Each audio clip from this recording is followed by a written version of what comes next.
திருவள்ளூர் புதிய பேருந்து நிலையம் கட்டுமான பணிகள் அடுத்த ஆண்டு பிப்ரவரி மாதத்தில் நிறைவடையும் என எதிர்பார்க்கப்படுகிறது. தற்போது இயங்கி வரும் திருவள்ளூர் பேருந்து நிலையம் அரை ஏக்கர் நிலப்பரப்பில் இருப்பதால் பேருந்து வந்து செல்ல போக்குவரத்து நெரிசல் ஏற்படுகிறது. மேலும் பேருந்து நிலையத்தின் அருகில் 8 பள்ளிகள் மற்றும் பிரசித்தி பெற்ற வீரராகவர் திருக்கோயில் இருப்பதால் அமாவாசை போன்ற விசேஷ நாட்களில் போக்குவரத்து நெரிசல் ஏற்படுவதால் புதிய பேருந்து நிலையம் திருவள்ளூர் நகராட்சிக்குட்பட்ட திருவள்ளூர் ஊத்துக்கோட்டை சாலையில் ICMR அருகில் வேடங்கிநல்லூர் பகுதியில் 5 ஏக்கர் நிலப்பரப்பில் 33 கோடி செலவில் கட்டப்பட்டு வரும் புதிய பேருந்து நிலையம் 56 பேருந்துகள் ஒரே நேரத்தில் நிறுத்தும் வசதியுடன் இந்த பேருந்து நிலையம் அமைக்கப்பட உள்ளது.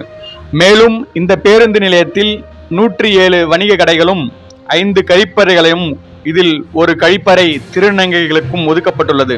இந்த புதிய பேருந்து நிலையத்தில் 500 இருசக்கர வாகனங்கள் நிறுத்தவும் 100 4 சக்கர வாகனங்கள் நிறுத்தவும் பார்க்கிங் வசதி செய்யப்பட்டுள்ளது.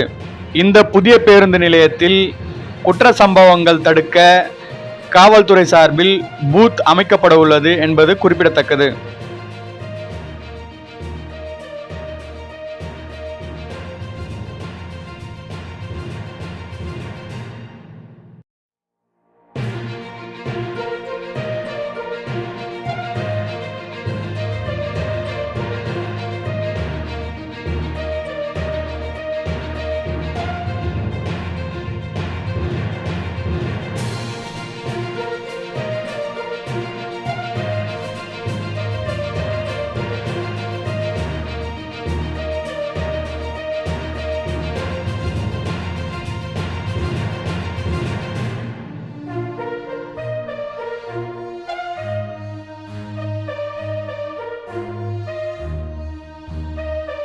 மேலும் உண்மை செய்திகளுக்கு நமது அக்ஷய பாத்திரம் செய்தி சேனலை இப்பவே சப்ஸ்கிரைப் பண்ணுங்க.